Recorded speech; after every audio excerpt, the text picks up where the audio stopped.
There's very little doubt that anybody within earshot of this presentation has heard of Disneyland, Disney World, or been to one or both of them. But it all started right here in Copenhagen, Denmark, 70 plus years ago, when Walt Disney visited here and got the vision and the idea to create those two magnificent parks, which have now become 5 parks all over the world.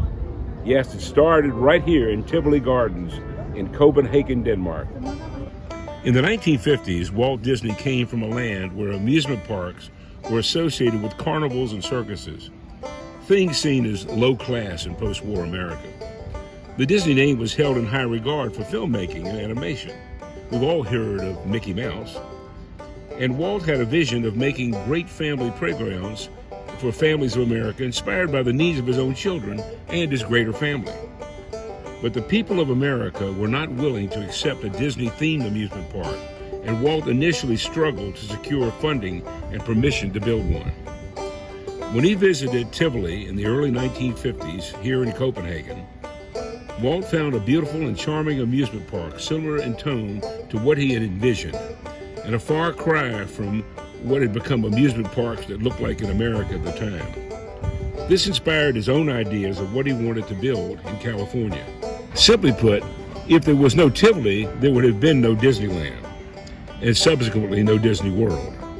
His visits allowed him to visualize what his park would look like, how it would feel, and how guests would perceive it. His Tivoli-Disney connection was key to the trajectory of theme parks as we now know them today. After his visits, Walt described Tivoli as a spotless, bright, colored park and priced within everyone's reach. The gaiety of the music, the excellence of the food and drink, the warm courtesy of the employees, everything combined for a pleasurable experience. To give credit to the American carnival culture, Walt had many fond memories of circuses and midways from his childhood in the early 20th century. This culture had descended into a sideshow of peanut shells by the 1950s. Walt originally planned for Disneyland to be located in Burbank, a district near Hollywood in California. However, the city council referred to it as a glorified carnival and rejected permission to build it. Walt looked further south to the agricultural town of Anaheim, 45 minutes south of Los Angeles. He developed a relationship with the council there in order to gain their approval for his plans. They too expressed concerns over the type of crowd that carnivals would bring and attract. Walt used his inspiration from the likes of Tivoli to outline artwork and plans for a clean, family-friendly park that was worlds away from the sideshows and circuses that existed at the time.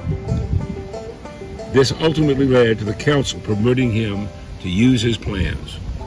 As we can still see today, Disneyland, including all other Disney parks, was modeled after the charming, clean, and family-friendly Tivoli Gardens.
So as you've seen today, as our walk through Tivoli Gardens, it is just beautiful. The sun's out, the flowers are out, and it is something to behold.